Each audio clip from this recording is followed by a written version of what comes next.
the desert remembers. Sands have witnessed countless sunrises, the shifting of empires, and the silent passage of caravans. But beneath this timeless beauty lies a story of profound sorrow, a history etched not in stone but in the tears and blood of millions. This is the story of the Trans-Saharan Slave Trade, a chapter of human history often shrouded in silence.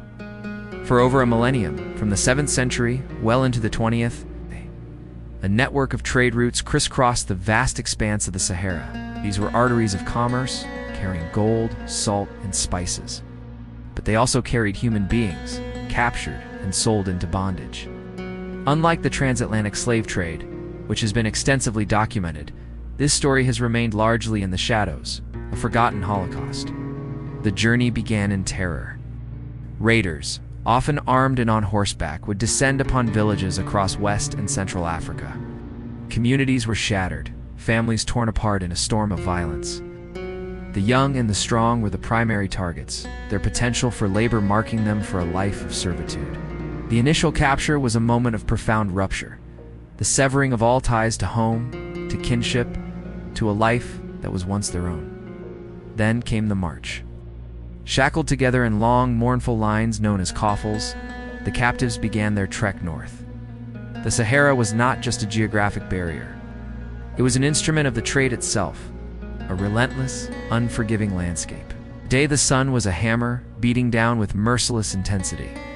By night, the cold was a blade, sharp and piercing. Water was more precious than gold, rationed with cruel precision by the captors. Food was scarce, barely enough to keep a soul within a body. Exhaustion was a constant companion, a heavy cloak that many could not shrug off. Those who faltered, who fell from sickness or fatigue, were often left behind to the mercy of the vultures and the scorching sand. The desert became a vast, unmarked graveyard, each grain of sand a potential tombstone for a life unrecorded. It's estimated that for every person who reached the markets of the north, at least one perished along the way. The psychological toll was as devastating as the physical one. The endless, monotonous landscape, the loss of direction, the sheer scale of their suffering worked to break the human spirit. Hope was a distant oasis, a mirage that faded with each agonizing step. They were surrounded by strangers, all sharing the same fate, yet isolated in their individual grief. The languages they spoke, the songs they remembered, the names their mothers gave them all began to fade into the drone of the wind and the shuffle of feet. For those who survived the unimaginable ordeal of the desert crossing, a new chapter of degradation began. They arrived in the bustling slave markets of North Africa and the Middle Eastern cities like Marrakesh, Cairo, and Zanzibar. Here, they were stripped, inspected, and priced like livestock. Their humanity was denied, their bodies objectified. They were sold to households, to armies, to plantations, and to mines. Unlike the plantation-based slavery of the Americas, the roles of the enslaved in the Arab world were often more varied. Women and young girls were overwhelmingly forced into domestic servitude and concubinage within harems. Their lives were spent in seclusion, their primary purpose to serve and bear children for their masters. Their own identities were erased, their children belonging not to them, but to the patriarchal lineage of their owner. This created a complex social fabric, where lines of ancestry and freedom became blurred over generations, often leading to a gradual and silent assimilation that further erased their African origins. Men faced a different, but equally brutal, reality. A significant number were subjected to castration to become eunuchs, highly valued as guards for harems, administrators, and civil servants. This brutal procedure had an appallingly high mortality rate and ensured they could never have families of their own, severing their lineage forever. Others were forced into military service, becoming slave soldiers whose loyalty was commanded through coercion and dependence.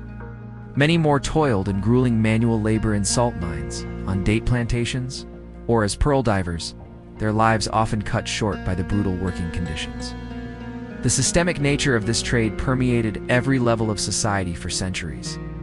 It was an accepted economic and social institution, justified by interpretations of law and custom.